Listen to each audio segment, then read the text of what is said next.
বিয়ে খাওয়ার মাঝখানে খবর এসেছে বর পালিয়ে গেছে, চারিদিকে তুলখালাম কাণ্ড।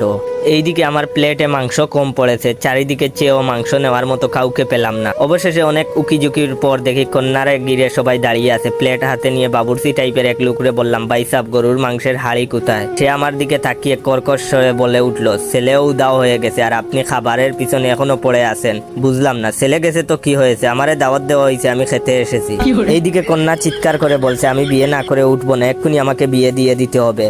আমিও প্লেট হাতে নিয়ে বললাম, হক কথা, বরাবর কন্যা সাজা ভালো লাগে না, আজই বিয়ে হওয়া উচিত। দেখলাম 2-3 জন সহমত জানিয়ে মাথা নাড়া দিল।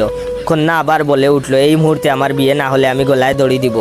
আমি মুরগির রানে কামড় দিয়ে বললাম, দেয়াই উচিত, এভাবে অপমান মেনে নেওয়া যায় না। এবারও কয়েকজন পাবলিক মাথা নেড়ে বলল, ঠিক ঠিক। কন্যা কাঁদো কাঁদো সরে বলল, আব্বা আমি কিন্তু এক কথা 2বার বলবো না, তাড়াতাড়ি ব্যবস্থা করেন, নয়তো অঘটন হয়ে যাবে। মাংস শেষ, হাড্ডিতে কামড় দিয়ে বললাম, দ্রুত ব্যবস্থা না হলে বাংচুর হবে। এবার সবাই মিলে আমার দিকে ঘুরে তাকালো। কন্যার বাপ আমার হাত ধরে বলল, করো কি? আমি বললাম, কিছু করি না। মাংসের হাড়িটা কোথায় বলতে পারবেন? সে টাইট করে হাত চেপে বলল, টাকা 2 লাখ দিব, ব্যবসা করবা আর এক্ষুনি আমার মেয়েকে বিয়ে করবা। আশেপাশের সবাই বলল, ঠিক ঠিক, বিয়ে করা উচিত, সহমত। আমি 2 লাখ কেন 10 লাখ দিলেও বিয়ে করবো না বলতে গেছিলাম, কিন্তু সবার চোখের দিকে তাকিয়ে ভিতরের কথা ভিতরে রয়ে গেছে। হবু শ্বশুর আব্বা আমাকে টেনে চেয়ারে বসিয়ে বললেন, এই জামাইরে মাংস দিয়া যাও।